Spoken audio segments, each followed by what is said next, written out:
안녕하세요. 주스입니다.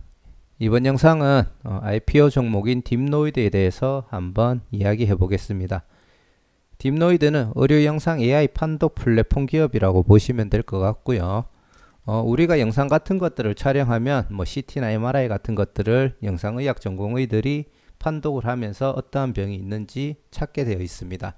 그런 데이터 같은 것들을 누적을 해서 현재 인공지능이 판독을 할 수 있게끔 시스템화를 만들었다고 보시면 될 것 같고요. 현재 딥노이드의 시스템을 가지고 영상의학 전공의랑 이제 비교를 해봤을 때 판독 시간 같은 경우에는 60분 정도를 단축하고 정확도는 15% 정도를 향상시켰다고 합니다. 물론 이제 분야별로 조금씩 차이는 있을 거라고 판단이 되어지고요. 이제 여기서 추가로 이제 플랫폼 기업으로 나가려고 하는 부분이 뭐냐 하면은 DPHI라는 것입니다. DPHI는 의사들이 자기들 분야에 맞춰가지고 이런 영상 판독을 할 수 있는 프로그램들을 의사들이 직접 손쉽게 만들 수 있게끔 그런 프로그램을 만들기 위한 프로그램을 제공해 준다고 보시면 되고요. 이런 프로그램들을 의사들이 다 만들어서 괜찮고 성능이 인정받는다고 하면은 이런 딥스토어라는 앱에다가 올려서 다른 의사들이 쓸 수 있게끔 하고 거기에서 발생하는 매출들을 또 딥노이드의 매출로 가져갈 수 있게끔 만드는 것이고요. 그리고 이런 시스템들을 통해서 누적되어 있던 데이터들을 계속 축적을 하면서 이런 AI 고도화를 위한 데이터들도 축적을 할 예정이라고 합니다. 지금 딥노이드가 가지고 있는 의료 영상 AI 인허가 현황으로 보시면은 폐질환, 뇌질환, 치주질환, 흉부, 척추, 그리고 류마티스 이런 것들도 있고요. 여기에 지금 완료되는 것 이외에도 굉장히 다양한 부분에서 AI 인허가를 받기 위해서 파이프라인들을 구축하고 있다고 보시면 되겠습니다. 공모 정보를 보시면은 8월 5일에서 8월 6일 청약이 되고요. 한컴 라이프케어랑 일정이 겹칩니다. 그리고 플래티어 엠노하고도 청약 일정이 겹친다고 보시면 될 것 같고요. 제가 한컴 라이프케어 때 언급을 못 드렸는데 D&D 플랫폼 리츠하고도 한컴 라이프케어나 딥노이드를 청약하게 되면은 청약을 할 수 없다. 일정이 겹친다는 것을 참고하셔야 되겠습니다. 물론 총알이 충분하다면 다 들어가셔도 상관은 없겠죠. 환불일은 8월 10일이고 상장일은 8월 17일로 예정되어 있습니다. 주관사는 KB증권이고요. 공모 주식수가 역대급으로 굉장히 작은데 총 공모되는 주식수는 3만 주고 여기에서 25%에 해당하는 7만 5천 주가 개인에게 배정이 됩니다. 또 여기에 절반인 3만 7,500주가 균등 배정으로 배정이 되기 때문에 실제로 균등으로는 한 주도 받기 힘들지 않을까라고 생각을 하고 있고요. 총 공모 자금은 126억이 되겠습니다. 딥노이드가 공모가 밴드를 두 번이나 정정 신고를 받았음에도 계속 이 공모 자금을 다 받기 위해서 굉장히 큰 노력을 했고요. 그 말인즉 현재 공모가는 약간의 고평가가 아닌가라고 생각을 하고 있습니다. 청약 수수료 같은 경우에는 1,500원 발생을 하는데 종목 자체도 불안한 부분이 있고 그리고 한 주 받아서 수수료까지 낸다고 하면은 과연 그렇게 매력적인 종목인가에 대해서 조금 의문이 들고요. 상장 후 총 주식수는 462만 주 정도가 되겠습니다. PER 산출을 통해서 공모가 42,000원이 확정이 되었는데 아까 얘기 드렸듯이 비교 기업군도 약간 고평가되는 기업들이 선정이 되었었고 공모가가 하락을 하게 되면 이 공모 자금도 같이 하락을 하게 되잖아요.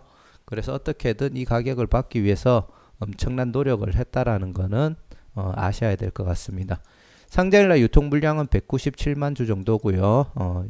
비율로는 44.57%입니다. 상장일날 유통되는 물량의 총 금액은 831억으로 공모가 시총 자체가 굉장히 큰 편도 아닌데 굉장히 큰 물량이 유통이 된다. 이렇게 보시면 될 것 같고 현재 장외가는 4만 5천 원까지 형성이 되어 있었습니다. 예상외로 기관 경쟁률이 1179대 1로 딥노이드를 일반적이 보는 시점에서 판단했을 때 경쟁률이 꽤나 준수하게 나왔다고 판단이 되어지고요. 의무 보유 하격 신청 비율은 7.29% 정도가 되겠습니다. 환매 청구권도 없고 구주 매출도 없습니다. 공모가 기준 시총이 1941억 정도가 되고 장외가가 장외가 45,000원까지 간다면은 2080억 정도가 되고요. 현재 비교 기업들 평균 PER이 27.5인데 딥노이드는 현재 실적이 거의 저조한 상태, 없는 상태라고 보면 되는데 실제로 비교 기업들은 이런 인공지능 관련된 의료기기 쪽에서 뭐 대장주 이런 애들하고 같이 묶여서 비교되다 보니까 살짝은 이 비교 기업들 PER이 좀 높지 않나라고 판단이 되어지고요. 하지만 특히 비트컴퓨터 같은 경우로 검색해 봤을 때 유사 업종들의 PER은 68.05가 나왔습니다. 그렇게 따지면은 어떻게 보면 향후에 실적이 제대로 나오기 시작하면은 어느 정도 주가 상승을 기대할 수는 있겠지만 사실은 그게 2년이 걸릴지 3년이 걸릴지 4년이 걸릴지 알 수 없기 때문에 뭐 그걸 기대하고 투자하기에는 조금 위험 부담이 있다라고 생각이 됩니다. 어찌되었든지 간에 현재 그 기준으로 계산을 했을 때 공모가 기준 PER은 23.25, 장외가 기준으로는 24.92가 됩니다. 다른 사람들 영상에서 이 PER을 언급을 할지 모르겠지만 약간 저는 제 스스로 기준을 따로 잡았거든요. 2025년도 추정 단기 순이익에서 보통 21년도까지 할인율을 그대로 적용해 가지고 PER을 계산한 거기 때문에 약간 다른 분들하고 차이가 있을 수는 있습니다. 청약 한도는 온라인 등급은 2,520만원까지 청약이 가능하고 최고 우대 등급은 1억 5,120만원까지 청약이 가능합니다. 그리고 딥노이드가 증권신고서를 2회나 정정을 했는데 2023년도 최초의 기준은 2023년도 추정 단기 순이익이었는데 그 추정 단기 순이익이 굉장히 높다라고 판단이 되어서 정정을 했는 걸로 추정이 되고요. 추정 단기 순이익을 하락을 시켰지만 할인율, 우리가 보통 공모가 밴드를 할인율을 적용하잖아요.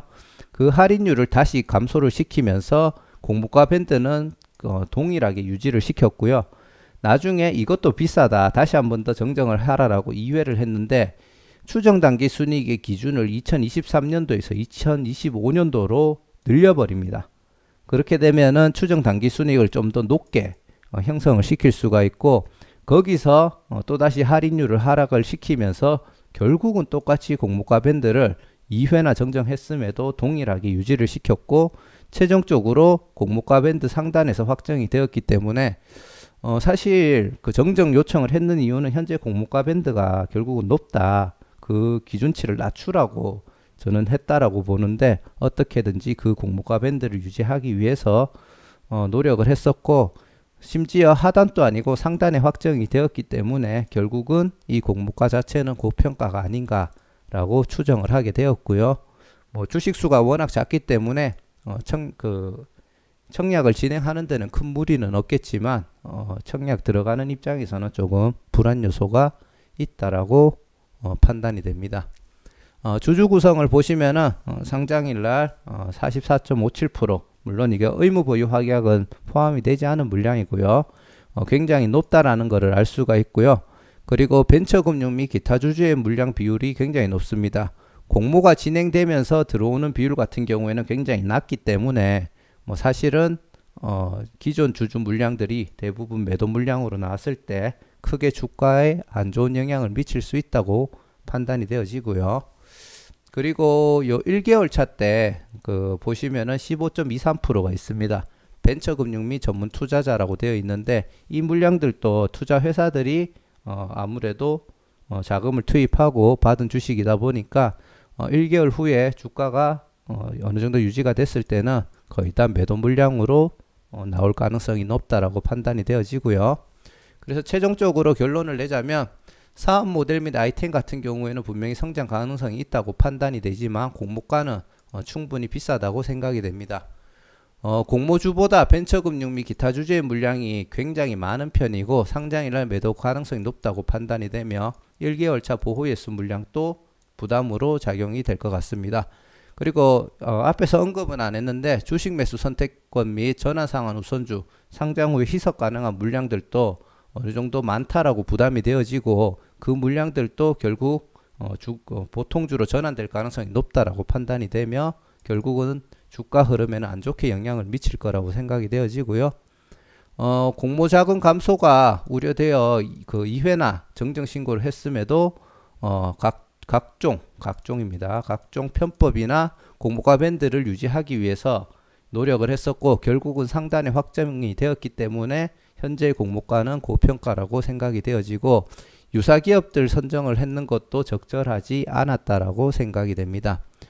예상외로 기관들 수요 예측 결과가 높게 나와서 혹시 내가 모르는 뭔가가 있지 않을까라고 생각을 했는데 아무리 봐도 의무 보유 확약 비율은 또 낮게 나왔잖아요. 약간은 경쟁률을 올려주기 위해서 특정 기관들이 의무 보유 확약 신청은 낮추면서 기관 경쟁률을 높여주는 작업이 있지 않았을까라고 제가 추측을 그냥 해보는 거고 실제로 그런 일들이 저도 몰랐었는데 다른 분들 영상들을 보다 보니까 실제로 그런 일들이 암암리에 이루어지는 경우가 많다라고 하더라고요. 그래서 딥노이드도 조금은 그런 케이스가 아닐까 하고 생각을 하고 있습니다. 상장일날 유통 물량도 많고 현재 공모가가 고평가라고 결국 판단을 하기 때문에 저는 청약을 포기할 예정이고 중장기적으로도 투자할 계획이 없다라는 것을 알려드리겠습니다. 자, 이상 리츠주를 제외하고 중복 청약이 되는 4개 종목에 대해서는 영상을 다 올려드렸고요. 리츠주는 제가 주말에 시간이 되면 올려드리고 사실 리츠주 같은 경우는 크게 변동성이 있거나 하는 것들이 아니다 보니까 중요하지는 않다라고 생각이 됩니다. 그래서 정시간이 안 되면은 리츠주는 패스를 하든지 하도록 하겠습니다. 자, 영상 시청해 주셔서 감사드리고요. 4개 종목들 다 고민해 보시고 청약 잘 하셔서 좋은 결과가 있으셨으면 좋겠습니다. 감사합니다.